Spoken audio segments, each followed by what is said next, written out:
할렐루야. 네, 안녕하세요. 오늘도 하나님 말씀 보면서 함께 힘차게 걸어 나가시는 저와 우리 성도님들 되기를 같이 기도하고 바라보겠습니다. 하나님 말씀 보겠습니다. 창세기 45장 16절에서 28절까지 이야기입니다. 요셉의 형들이 왔다는 소문이 바로의 궁에 들림에 바로와 그의 신하들이 기뻐하고 바로는 요셉에게 이르되 네 형들에게 명령하기를 너희는 이렇게 하여 너희 양식을 싣고 가서 가나안 땅에 이르거든 너희 아버지와 너희 가족을 이끌고 내게로 오라. 내가 너희에게 애굽의 좋은 땅을 주리니 너희가 나라의 기름진 것을 먹으리라. 이제 명령을 받았으니 이렇게 하라. 너희는 애굽 땅에서 수레를 가져다가 너희 자녀와 아내를 태우고 너희 아버지를 모셔오라. 또 너희의 기구를 아끼지 말라. 온 애굽의 땅에 좋은 것이 너희 것임이니라. 이스라엘 아들들이 그대로 할세 요셉이 바로의 명령대로 그들에게 수레를 주고 길 양식을 주며 또 그들에게 다 각기 옷 한 벌씩을 주되 베냐민에게는 은 300과 옷 5벌을 주고 그가 또 이와 같이 그 아버지에게 보내되 수 나귀 10필에 애굽의 아름다운 물품을 실리고 암나귀 10필에 아버지에게 길에서 드릴 곡식과 떡과 양식을 실리고 이에 형들을 돌려보내며 그들에게 이르되 당신들은 길에서 다투지 말라 하였더라. 그들이 애굽에서 올라와 가나안 땅으로 들어가서 아버지 야곱에게 이르러 알리어 이르되 요셉이 지금까지 살아 있어 애굽 땅 총리가 되었더이다.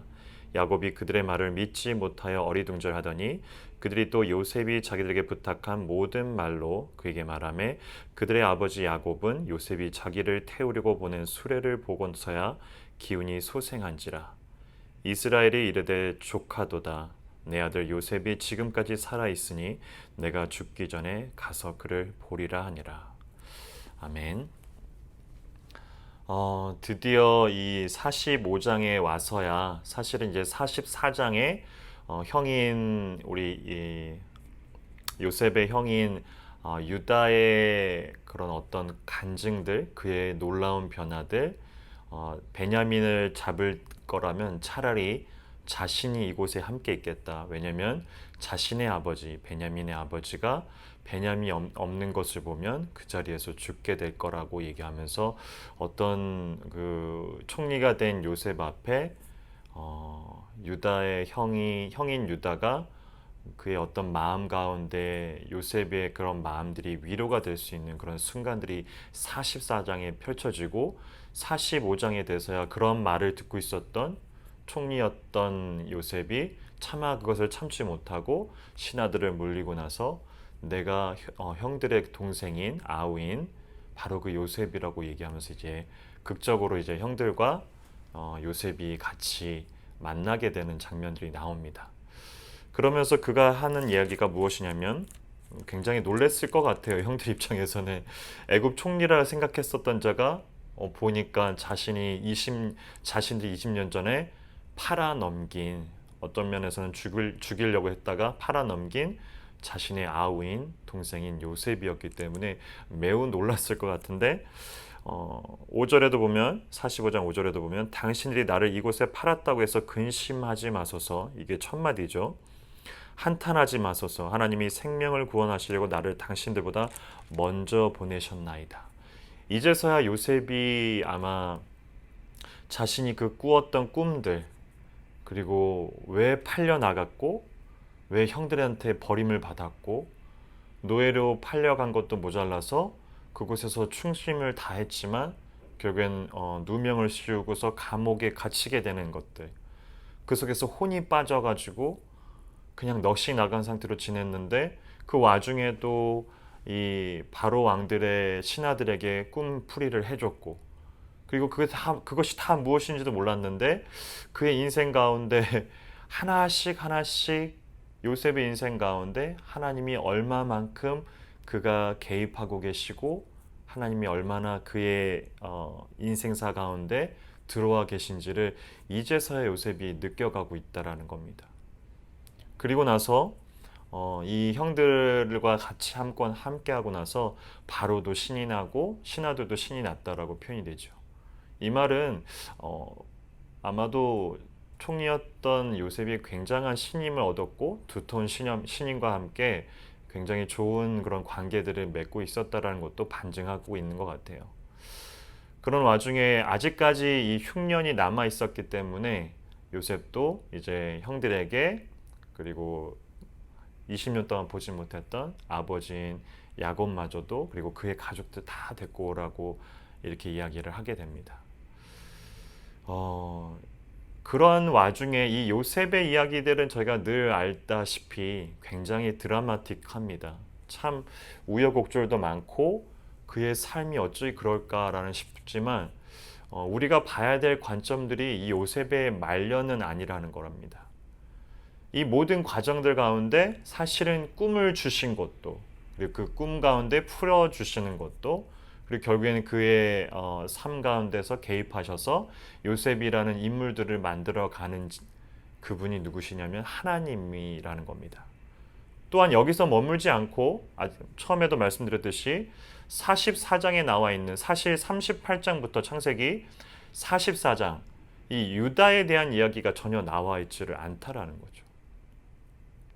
심지어 유다는 자신의 며느리와 함께 잠을 잤었던 그런 말도 안 되는 그런 인물인데 그가 어떠한 계기였는지는 모릅니다. 다만 그가 가지고 있는 직업은 그러니까 그 목자였다라는 거, 양들을 보살피는 그게 삶이 전부였는데 그러한 일상적인 어떤 면에서는 요셉과 너무 반대되는 지루할 수도 있고 너무나 루틴적인 그런 삶을 살아가고 있는 유다였을 텐데 그의 인생마저도 요셉과 못지않게 끌어올리고 계시는 하나님, 요셉에게도 개입하시고 이 유다에게도 개입하시는 그로 인해서 모두가 다 같이 그 성까지 올라오게 만드시는 그렇게까지 이끄시는 그 하나님이 계시다라는 겁니다.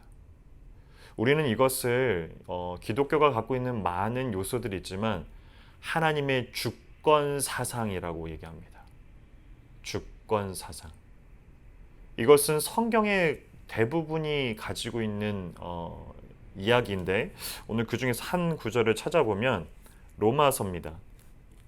8장 26절에서 28절까지 이와 같이 성령도 우리의 연약함을 도우시나니 우리는 마땅히 기도할 바를 알지 못하나 오직 성령이 말할 수 없는 탄식으로 우리를 위하여 친히 간구하시니라. 마음을 살피시는 이가 성령의 생각을 아시나니 이는 성령이 하나님의 뜻대로 성도를 위하여 간구하심이니라. 우리가 알거니와 하나님을 사랑하는 자 곧 그의 뜻대로 부르심을 입은 자들에게는 모든 것이 합력하여 선을 이루느니라. 우리가 무슨 대회를 할 때마다 교회에서 참 이 구절을 많이 쓰죠. 근데 이것이 무엇이냐면 지금 유다와 그리고 요셉 그 둘 인물들에게 보여지고 있는 그런 하나님의 그 성령의 주권 사상이 있다라는 겁니다.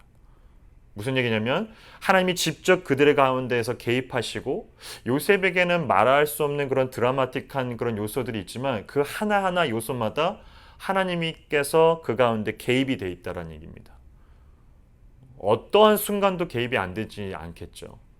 그와 동일하게 이 유다에게도 하나님이 주권적으로 그를 어떤 이 루즈하고 어떤 일상적인 그런 삶 가운데서 뭔가 큰 변화 없는 그 삶 가운데서도 그마저도 하나님께서 주권적으로 그의 삶들을 이끌어내시는데 그것이 결국에는 협력해서 선을 이루는 그 선까지도 하나님께서 끌어올리신다라는 거죠. 이것이 하나님의 주권 사상 가운데 한 요소입니다. 그리고 이것은 성경 전체적으로 사실 널리 펴져 있는 사상이죠. 이것을 잘못 오해하게 되면 하나님의 주권 사상을 잘못 오해하게 되면 마치 하나님이 다 하실 건데 뭘 굳이 우리가 라는 질문들이 오게 되죠. 아니요, 하나님 그렇게 하시지 않는다라는 겁니다. 성령이 말할 수 없는 탄식으로 요셉과 같은 자에게 그 마음을 주되 유다에게도 동일하게 그 마음들을 줘서 모두가 다 같이 하나님의 그런 선을 이룰 수 있는, 여기서 선이라 하면 도덕적이고 옳고 그름의 문제가 아니라 하나님 안에 서 있는 것을 선이라고 한다는 겁니다. 하나님 안에 서갈 수 있도록 이루시게 하시는 그 하나님의 의지, 개입, 인도하심, 그리고 함께 동행하심, 이 모든 것들이 다 들어가는 거죠.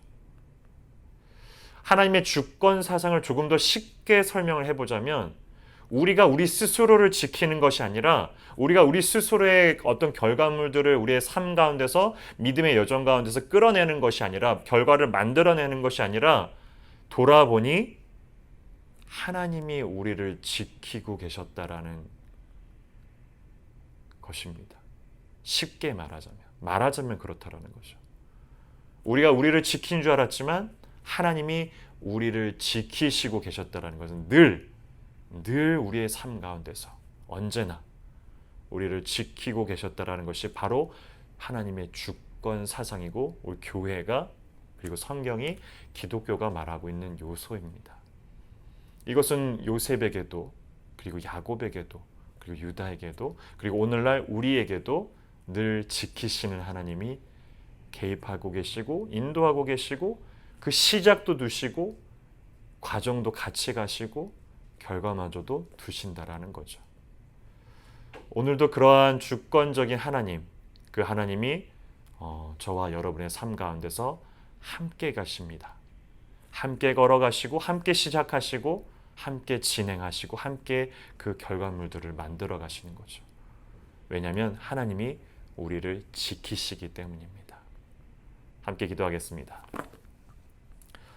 참 좋으신 하나님 아버지, 감사합니다. 오늘도 우리를 지키시고 우리 믿음의 여정 가운데 함께 동행하시고 개입하시고, 각자의 영역 가운데서, 삶의 영역 가운데서 우리를 돌아보게 하시고 하나님이 누구이신지를 알게 하시는 하나님, 오늘도 우리의 삶을 돌아보며 하나님의 개입이 없이는, 하나님의 동행이 없이는, 하나님의 인도하심이 없이는 아무것도 되지 않음을 고백하며 이것을 우리는 은혜라 말하고 살아갑니다.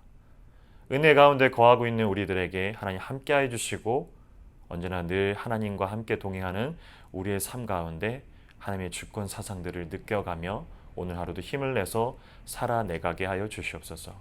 감사합니다. 예수 그리스도 이름으로 기도합니다. 아멘.